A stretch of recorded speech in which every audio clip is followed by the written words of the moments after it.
বাড়ির কলা গাছে একটা কাঁধি এসছিল, আর সেই কাঁধির ভারে কিন্তু গাছটা ভেঙে গেছে। তাই এরকম অবস্থাতেই কাঁধিটাকে পেরে নিতে হয়েছে। তো দেখো, কাঁধির মধ্যে এরকম সাইজের কলা হয়েছে।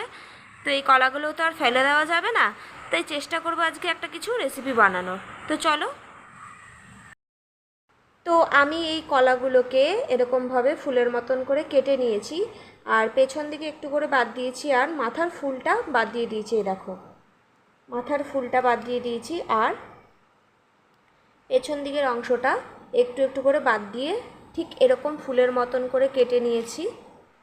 তো চলো এগুলোকে ধুয়ে এবার নুন হলুদ দিয়ে একটু সেদ্ধ করে নিই।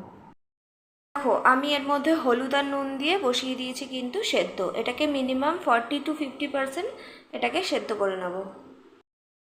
কলাগুলোকে ভালো করে সেদ্ধ করে নিয়েছি, দেখো এরকমভাবে। এবার আমি মিক্সিং জারের মধ্যে নিয়ে নিয়েছি পেঁয়াজ, আদা, রসুন, কাঁচা লঙ্কা। এই কাঁচা লঙ্কা, পেঁয়াজ, আদা, রসুনের সঙ্গে এই কলাগুলোকে বেশ ভালো করে গ্রাইন্ডারে গ্রাইন্ড করে নেব।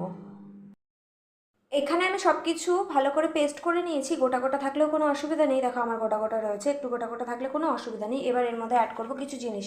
এখানে নিয়েছি সুজি, বেসন, নুন, হলুদ আর চিনি। এই সব কিছুকে আমি ভালো করে একসাথে মেখে নেব।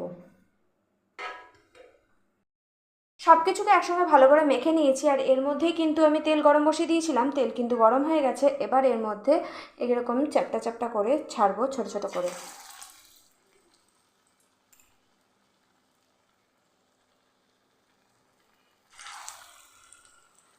এরকমভাবে কয়েকটা বড়া আমি ভেজে নেব। সব বড়াগুলো এইভাবে এপিট ওপিট করে লাল করে ভেজে নিয়েছি। গরম ভাতের সাথে কিন্তু খুব ভালো লাগে। তোমরাও বাড়িতে ট্রাই করে দেখো, অতি অবশ্যই কমেন্ট করে জানিও তোমাদের কেমন লাগলো।